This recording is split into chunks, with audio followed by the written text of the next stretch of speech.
I'll go ahead and open the meeting of the Southborough Youth Commission on December 12th, 2023. It is 7:02 p.m. And we'll start with the minutes. Did anyone have any comments or edits to the minutes? I had one small one. Under the Friends, I don't have it in front of me, but under the Friends summary, it says that Southborough Youth and Family Services would have raffle items, and I think that would be Friends of the Southborough Youth and Family Services.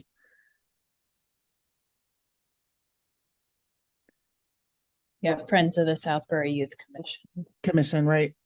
Sorry. It's okay. There's so many names.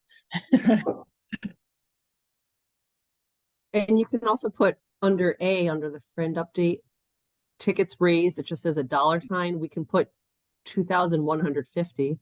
That was the total raised, if you'd like.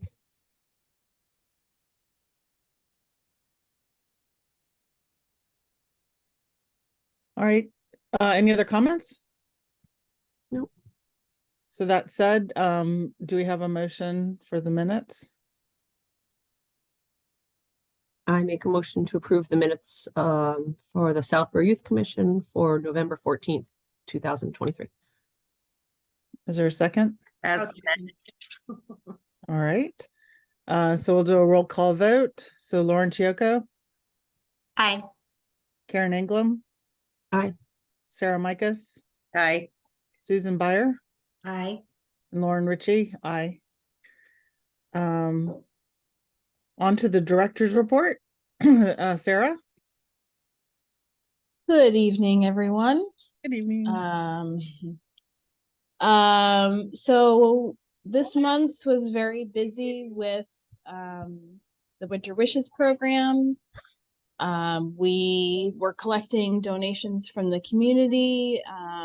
Well, Friends was collecting donations from the community in monetary amounts, but we also had some folks step forward to donate actual gift cards.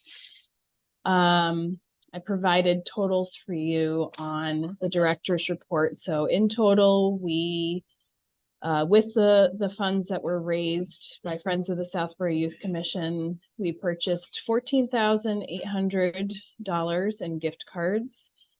And we had $630 in gift cards that were donated past the deadline last year that we were able to distribute this year. And had received a total of $1,490 in actual gift cards that were donated for a grand total of $16,920 that were given out to Southborough families, specifically 27 families with 101 residents in those families. And so that happened just last week that we distributed those, which was great. Does that represent a kind of a record of donations?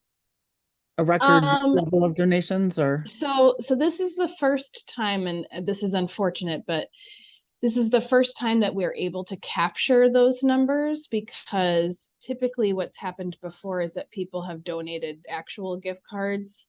And then we've also had to purchase them too. And we have not kept as close a track as how much has actually gone out to every family. I will say that generally speaking, that is the same, roughly. We usually have between 27 to 32 families each year. So it's probably pretty on par with what we typically see. It was a bit of an adjustment this year. Karen might actually talk about this further down in the Friends update. People are used to donating actual gifts or actual gift cards. And so because the request this year was for monetary donations mostly, I do think it had somewhat of an impact on people's interest in donating to the program this year, which is understandable. We know that donors feel more connected to the program when they are purchasing an actual gift for a child. But the reason we made that change this year was because we learned during the pandemic that parents really loved the opportunity to shop for their own children versus receiving gifts from somewhere else.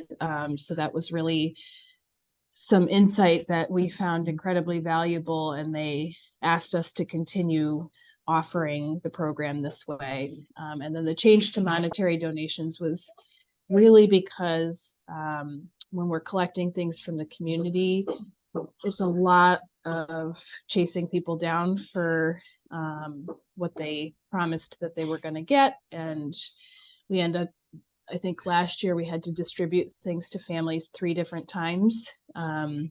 We also, in some cases, are giving one family 15 gift cards, which is really a lot of work when you're trying to go to purchase things with that many gift cards. So it was for a number of reasons that we tried it. So can you imagine scratching off all the back of those things at Target? Like I can't even do like one.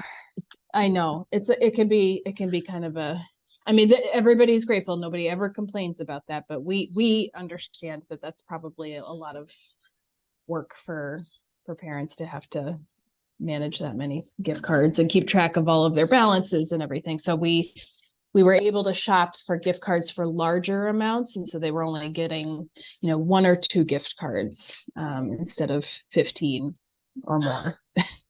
So, and Sarah, you can tell them, sorry to jump in, but we also gave like gas gift cards. So I went to Falcone and I got 18 $100 gas gift cards, and one was for 200. One family must have gotten a little more, but so I mean, it's nice. In the past, they probably never got gas gift cards if people were donating. So. Right. Yep. The feedback I got at the preschool, because we put out the giving tree and everybody's very generous, but the families were a little sad about not being able to take their child to go shop for the gift and teach them the lesson of sharing and caring and being compassionate and then wrapping it and all that. And I tried to explain to them, that the actual families in need also like to go shopping and do that for their children too. So I think there was an understanding, but maybe what we could do is that maybe we could have like a small, like stocking stuffer type, gifts that are not necessarily people request them, but you could go out and in addition to making your donation or whatever, with your child, go out and pick out a little stocking stuffer and wrap it and put a tag on it, what it is and who it might be for. Just so they can also have the experience of, being able to feel charitable and teach their children that important lesson. So that's a nice and even if we put it like a $5 or $10 limit on it, like it could also be allowance money or something, if the kids would actually use their own money to purchase it too. So I like that idea, because the friends, we had the same discussions and we're like, oh, how do we do this? People are they understand, but they want to pick out. So I think there is some kind of a happy medium. And I like the idea of like a stocking stuffer or something else little that if they'd like to purchase to go along with making our gym that I go to for every gift tag. So they're at our gym, they have a giving tree and you're buying the actual item. But for every child, you're also purchasing a set of pajamas for them. Whether they're a 14-year-old kid or they're a 2-year-old girl, whatever, that's a little more expensive, but every kid is getting a brand new set of pajamas to go along with whatever the item was that they were asking. So stocking stuffers would certainly be, I like that idea better, but just to throw out another idea in there. Yeah. So at any rate, it was a busy month, so busy that Friday came around. We said, oh my gosh, we haven't had an agenda setting meeting and we need to quickly put the agenda together. So we did it in record time, and thanks for everybody that made that happen, and for the rest of you for being flexible with when the information got to you.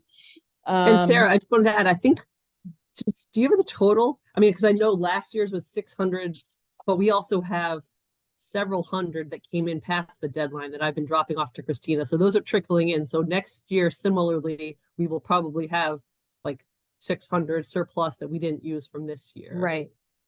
I don't know if you got a total from Christina, but A total for Like- the amount we distributed? no, the total that came in after that. She remember we putting No, them she in the hasn't- lunch box. Yeah, the actual gift cards that have come in? Because I Yeah. know Kathy Cook has not shared a total that's been donated because people are still donating. Right, So okay. we So set we set a deadline for ourselves every year because of this very reason, that people continue to donate even afterwards. And we just have to say, okay, after this date, anything that comes in has to go to next year. Right. So we don't know the total yet.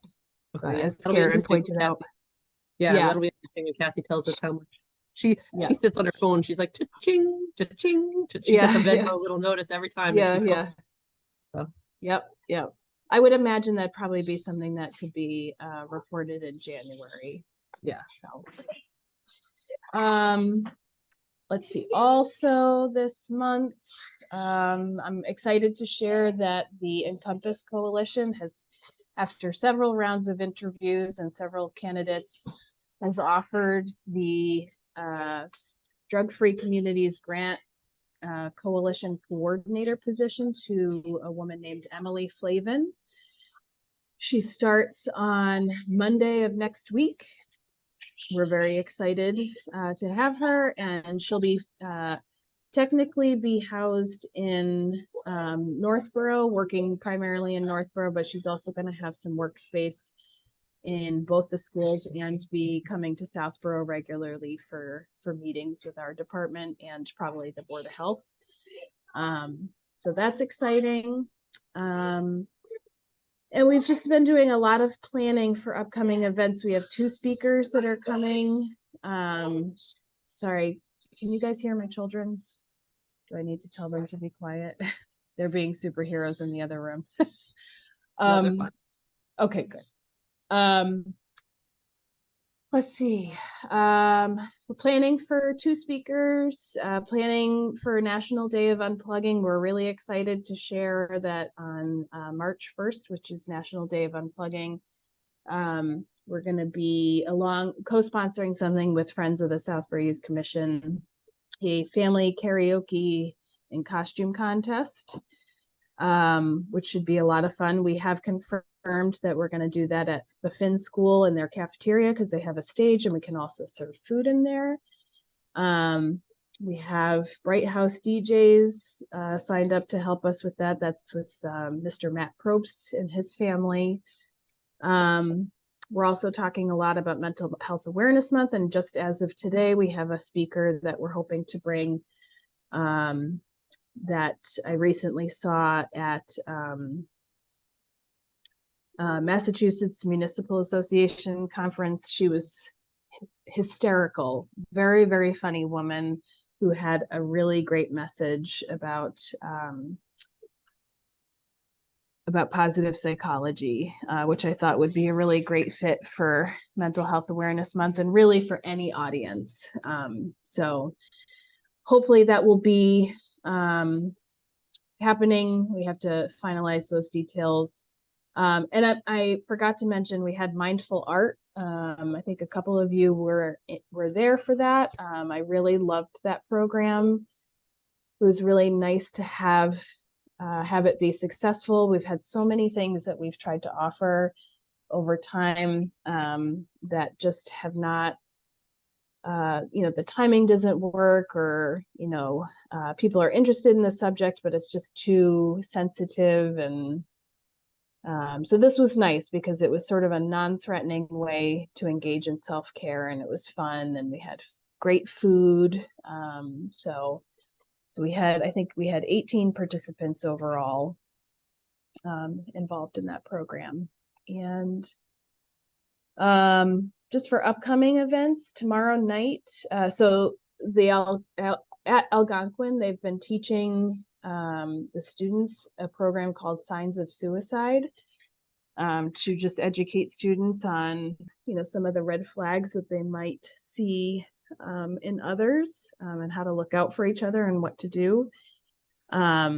So Shannon worked with the school department to try to offer a suicide prevention training in line with the same time frame that signs of suicide was being taught at the school. So tomorrow night, she's offering QPR at the high school from 6 to 8 p.m. in the library. It's geared towards parents, but obviously, anyone is welcome to attend. Registration is required for that just because we have materials that we need to give out to everybody, but we do have enough folks to hold the training tomorrow, which is great.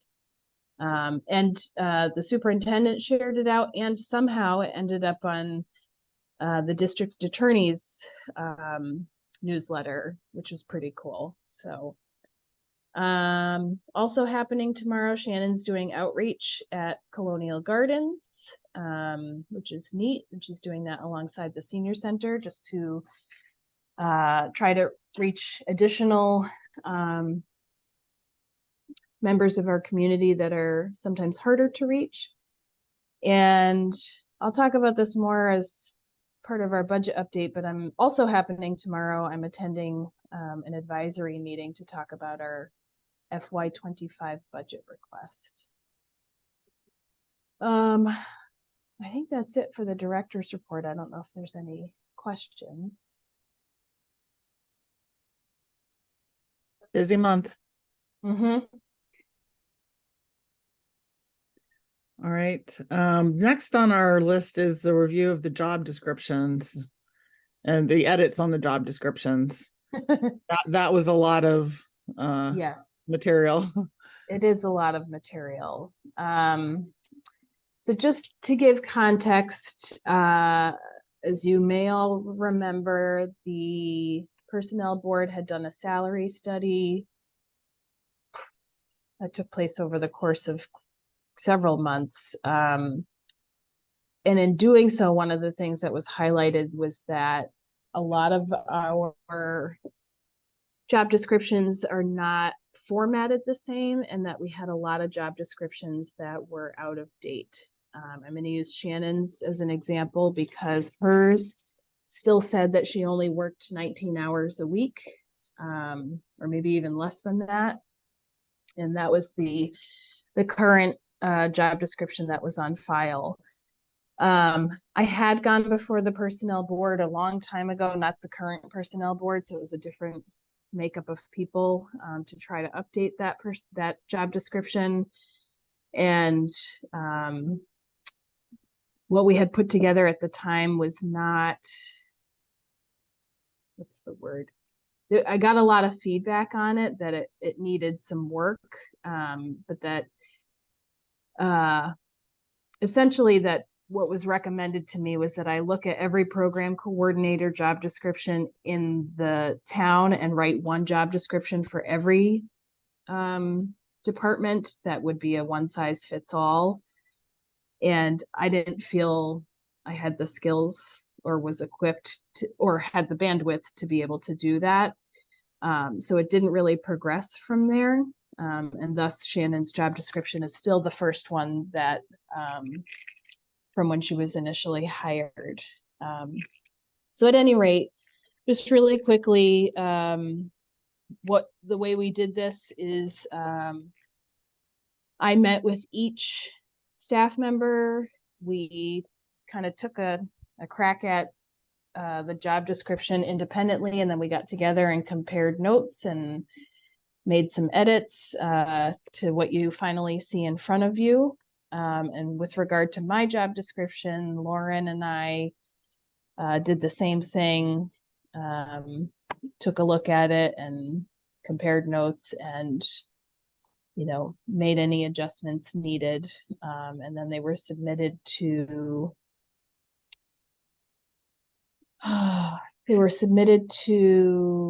the personnel board, I think, via town hall through Vanessa Hale. So there is a lot of edits here. I don't know if people have had a chance to look through them. But essentially, I need the youth commission to vote to approve these edits before they can go to the next step, which is to then go to the personnel board for their review of the edits. Essentially, I think they want to make sure that we're not saying things like we perform dental surgery or that we train monkeys or anything like that. So Lauren, I don't know if you want to, or I don't know if people need time to look this over right now before voting, or if you've all had a chance to look at it. I would have found it easier to review without the edit showing. I just got bogged I down know. in We Christmas we colors. yeah, we agree, and we're told that we had to keep it that Oh, way, so that really? we could All right. show what was edited and how it changed. All right. I felt like, having heard discussions in this youth commission before about the employees, and I felt like all of the descriptions now adequately describe what know to be their jobs. I didn't see anything glaring to add, and I agreed with the edits. With regard to my job description, there's a lot of red there, but the only reason for that is because I'm not sure who put these together, but they took my old job description, and then during the salary study, I had a number of suggested edits, and they put the suggested edits in with my current job description, some of which was redundant. So I consolidated a lot of the language and thus there, it looks like there's a ton of changes, but it's really just like me looking at it and saying, this is saying the same exact thing. So I'm gonna consolidate a lot of this. Megan's really did not change. One of the biggest things that we both realized was that in both her job description and mine, it said nothing about requiring a license in the state of Massachusetts to practice mental health counseling. So we made sure that was added. I hope you meet physical requirements. Yeah, we do.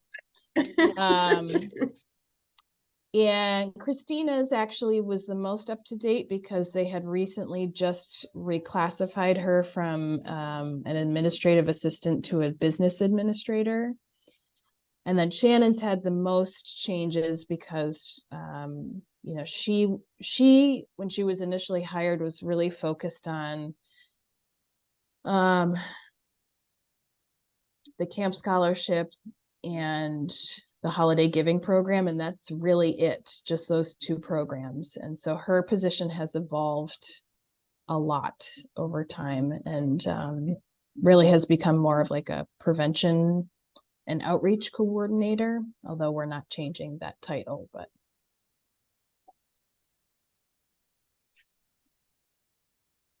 is there further discussion on it, or should we entertain a motion? I didn't have a whole lot of time to comb through them and look specifically for edits that I think would be useful, but I am entrusting that it looks like a lot of time and effort went into doing this. And I trust, Sarah, that if you feel comfortable with the job descriptions, then I would be happy to back them as is. So I do, and I also have a feeling that this is just to move them on to the next stage, and that I think the personnel board, the personnel board may have some suggested edits to these edits, and then it might come back to you all. I didn't actually know until very recently that this needed to come before the youth commission. So I apologize for not giving you more notice to take a look at these. And I know it's a bit time sensitive because I know the personnel board is hoping to review these in the near future. Yeah, I second what Sarah said. Other Sarah. I did go through them today, and I'm 100% comfortable with the judgment of you guys, especially collaboratively working on them together and coming up with updated descriptions. I think you know best, and I would say I trust you with that. We all probably do. Thank you. Is there a motion regarding these job description edits? I make a motion to approve the current descriptions of the roles at Youth and Family Services Organization as documented. Is there a second? A second. All right, we'll do a roll call vote. Laura Chioco, Aye. Karen Englam, Hi. Sarah Mikas, Aye. Susan Byer, Aye. and Lauren Ritchie, aye. So that passes. Thank Now on to the ARHS scholarship question. We received a letter that's in the packet to ask if friends and or our group would be supporting the scholarship as we've done in the past. So I just want to add, this is interesting how this shakes out every year. So Friends of the Southborough Youth Commission is usually, well, always the organization that funds this scholarship. So they need to we need to discuss this with them. And when they say yes to this, interestingly, the Youth Commission is the group that decides on who the recipient is. So I'm bringing it to the Youth Commission because if that's what they'd like to do again this year, just want to know if you're willing participants to review the scholarship applications and assist with choosing a recipient. I assume, I shouldn't speak for them, Karen, I don't know if you have any insight, but you know, I don't know if they want to continue to not be part of the selection process or if they would like to be part of the selection process, but that's how it's been going the last several years. So I'm gonna say, speaking on their behalf, I mean, but I think that they'll all definitely want to keep the scholarship going. And I think in the interest of time and people's busy schedules, I don't think they're going to mind if Youth Commission keeps selecting the recipients. But I can always go back and make sure that they're on board with that. But I think we should keep status quo, and that's how, if you've always selected the recipient, it's not been an issue. So I don't think we really need a vote on anything then, because it's not really our decision on the amount or whether to do it or not.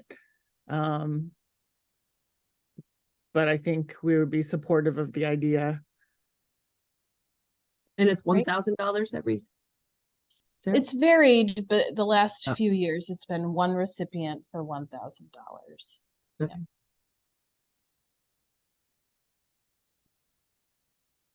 Any other discussion on that? Okay, next Oh, is, oops, go ahead. Can I just add for folks who haven't been through this process? This scholarship is called the Ellen Piontek Scholarship, and it is in honor of one of our former directors, Ellen Piontek, who was the director of Youth and Family Services long before I was in the department, who's still with us and practicing mental health counseling in the next town over in the town of Hopkinton. And she was very firm believer in the benefits of community service, not only for the community, but for the person doing the community service. And really tried to promote that. And so this is a scholarship that the Youth Commission board at the time created in her honor when she retired from the position. And it's for a student who shows exemplary achievement in the area of community service. I just wanted you guys to have that context. And so when applications go out, students are asked to write a short essay on their experience with community service and share the community service they've done, etc. That was all I wanted to add.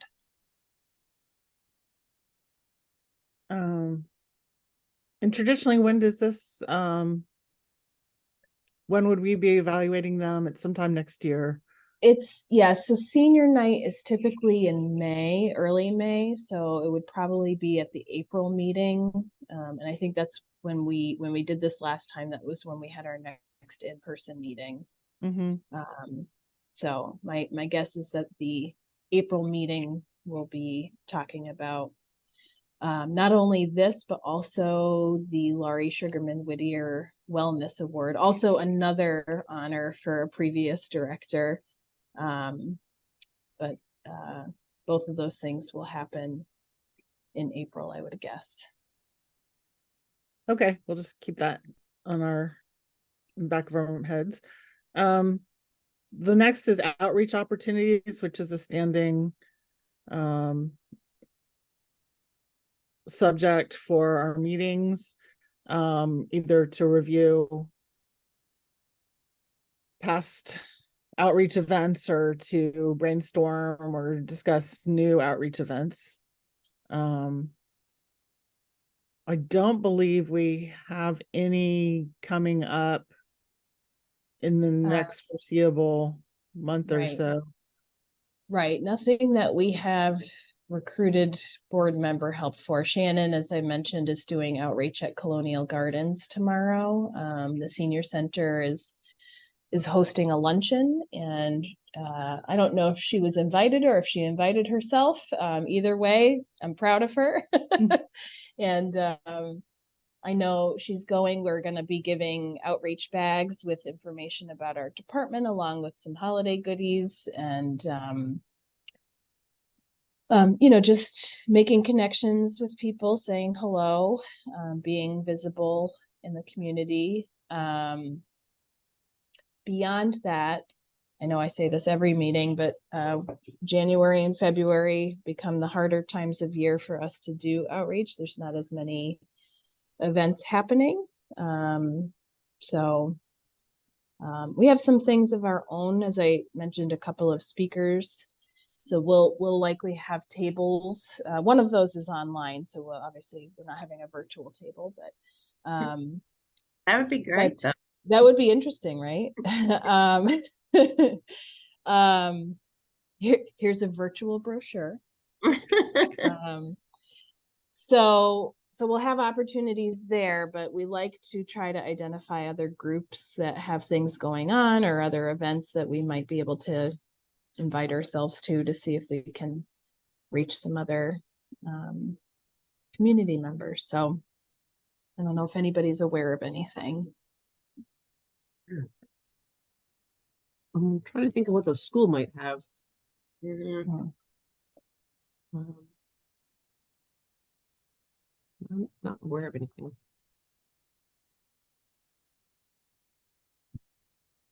Okay. If you think of something, you're certainly welcome to shoot us an email. All right. Next we have the Friends update with Karen. Okay. I think we've kind of talked a lot about winter wishes. Friends had the same update. Sometimes some of my friends were texting me and my daughter's friends, because my daughter goes to Trotter, and some of the parents were actually picking up the gift because they looked at the tag and the tag said whatever, a gift, suggested gift, and then on the back it said 2 ways to donate, Venmo, and then it also said or send a check if you didn't want to do Venmo. But I don't know if people got confused and said, oh, I could buy the gift or I could do the Venmo, so we did have a number of people that bought gifts. So I think we're thinking about next year trying to hopefully, second time around, people will have gotten it some, but we also discussed maybe going in. And so maybe someone will go into St. Matthew's Church or St. Anne's or whatever and just describe the process. Also give that little spiel of why we shifted from, having presents be bought to allowing the parents to give them some gratitude to do, be able to shop for their own children. So I think it was good first pass and changing, but I think we just definitely need to get the word out more. And so people aren't confused, and that we don't want them to become frustrated and confused and then just not participate in it. We also had some late people come in because like Trotter, I got an email from, we put this stuff out in October, and I got an email and it was the week before, and it was like, okay, I just put the bulletin board up because one of the teachers at Trotter that is like the liaison, she's like, oh, I'm so busy, and then parent teachers conferences.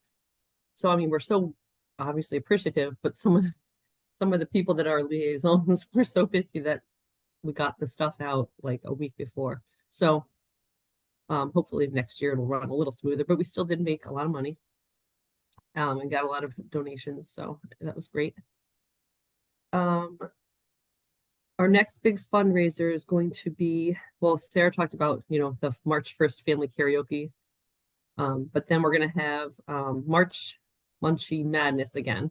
So there's 5 Wednesdays, I believe we did it in March. And last year we had picked a different restaurant, and it was Ola, Nan's, Yamafuji, Southborough House of Pizza, and Tommaso. And it was pretty limited work. We just had flyers around, and then the restaurants donated. I think most of them did 10% of the sales, and you didn't even have to show the flyer. So it was 10% of the proceeds. And I think it was even for the day, like Nan's even allowed lunch and dinner. So, and it's good, to promote local restaurants. So if anyone has any other ideas of different restaurants, but I think we'll probably try to keep maybe those same 5. It's not like there's that many restaurants in Southborough. So that'll be happening again in March to make some pretty easy money, and just with, and appreciate everyone helping to share the word on social media, and we'll put flyers out. What else I have? It was, yep. So we met last week, Winter Wishes recap, March fundraiser. We're still thinking about our April fund, or excuse me, May. We headed a Shop with a Purpose last year. It was Mother's Day weekend, and we're debating if we want to continue with that, just because it was low audience and it's a lot of work to put together. Oh, we also did have an artisan. Chelsea does this artisan fair, and we sold maple syrup. So Leslie's husband Peter makes maple syrup, and we sold maple syrup at a table, and that brought in $472. And then the friends put 2 baskets together, an adult basket with some candles and some wine and some gift cards and nail salon stuff. And then there was a kids basket with games and stuff, and that brought in $485 for the raffle tickets. So combined, it was close to $1,000 for just, a couple hours sitting at the artisan fair the Sunday after Thanksgiving. So, so more next meeting, we're going to focus on if we're going to continue with that May event, or otherwise we might we raised $2,100, I said $2,150 just from selling or raffling off the Celtics tickets.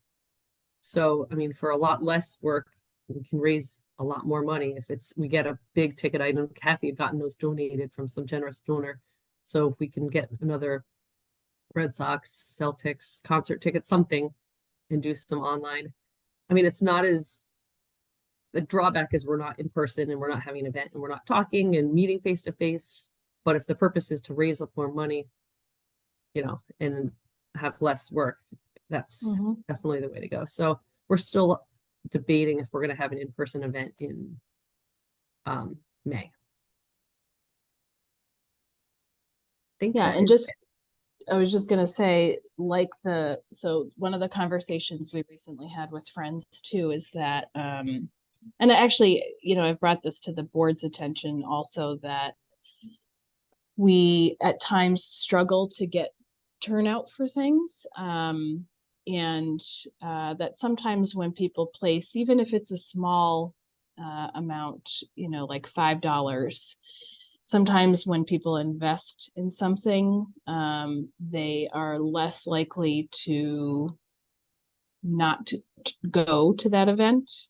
Using family game night as an example, last year we tried to get people to give us a heads up in advance if they planned on coming, so we knew how much food we needed. But when that Friday night rolled around and it was cold, and it's so easy to just say, I'm just gonna stay in. And I relate to that, I totally do.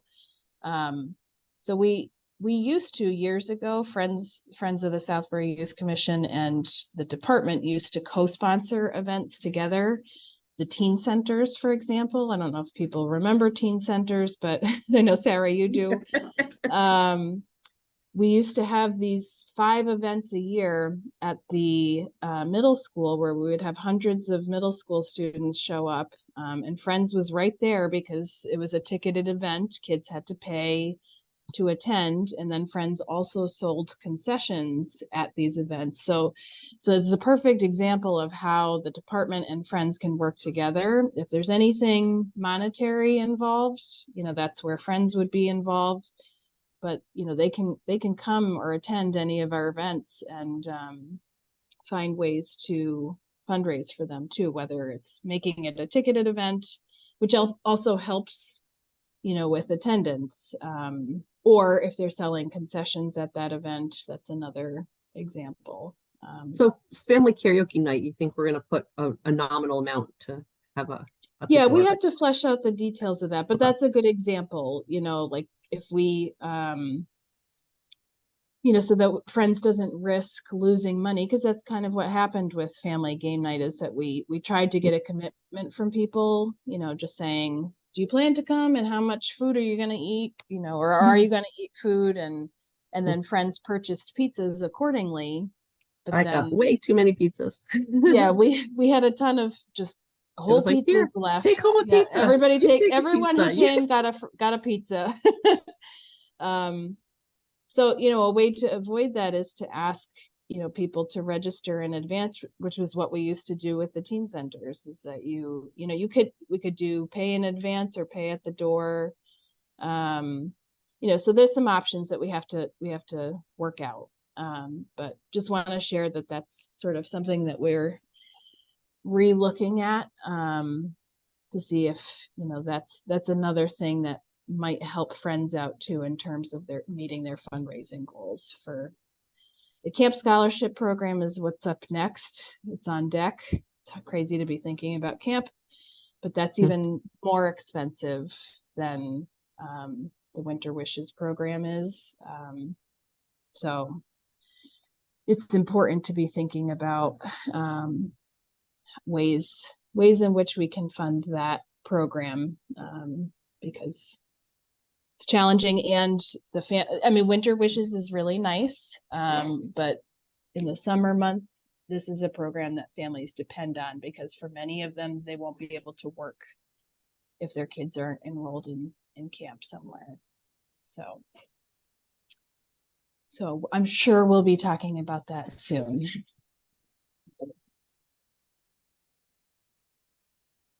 Okay. With that, we've come to adjournment.